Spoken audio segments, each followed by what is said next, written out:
What's up, everybody? It's C's Get Degrees here. Today I'm going to be starting this video off with a little segment on privacy, a person's right to their personal data while they're online. This article by the BBC basically talks about how mental health information is now being sold to advertisers. And I don't think this is necessarily shocking, but it's definitely morally unsound, especially when you see the way that it's being done. So basically, this study conducted they investigated 100 mental health websites in France, Germany, and the United Kingdom. So these websites are all posing to be a sort of litmus test for mental disease, whether you have depression, anxiety, etc., etc. And then they're selling the information that they collect to the highest bidder in real time. So just predatory advertisements coming to people who definitely don't need them and being targeted for things that no one should ever be targeted for. So from a morality perspective, obviously this is unsound. These people are basically clicking, do you consent to cookies before they take the test, not knowing what these cookies are actually going to be done or what's actually going to be done with these cookies. And then they just go about their day, they take the test, and then I don't know, maybe an hour later they've got an advertisement for something targeting them for their specific disease if they have one. And obviously I think that a test like this, there are definitely positives to it. If someone needs help, maybe it can be a wake-up call to go seek professional help.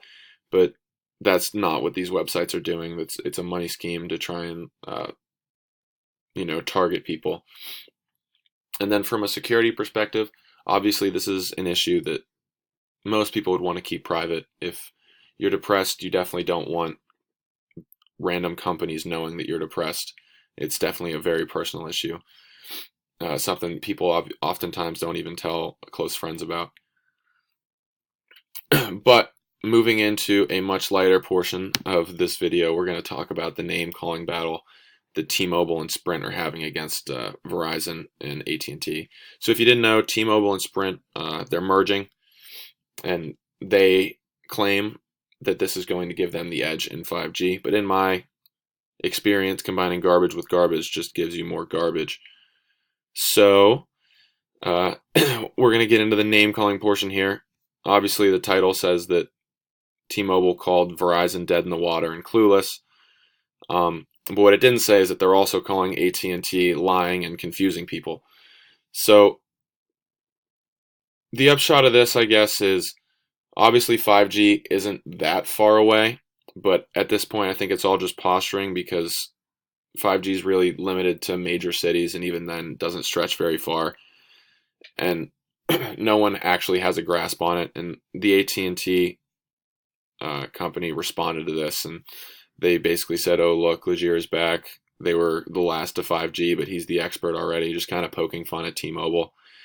And then while Verizon didn't have a comment, I thought it was very interesting to see that for the affordable price of $650, you can get a 5G hotspot that almost works in areas where there is already 5G.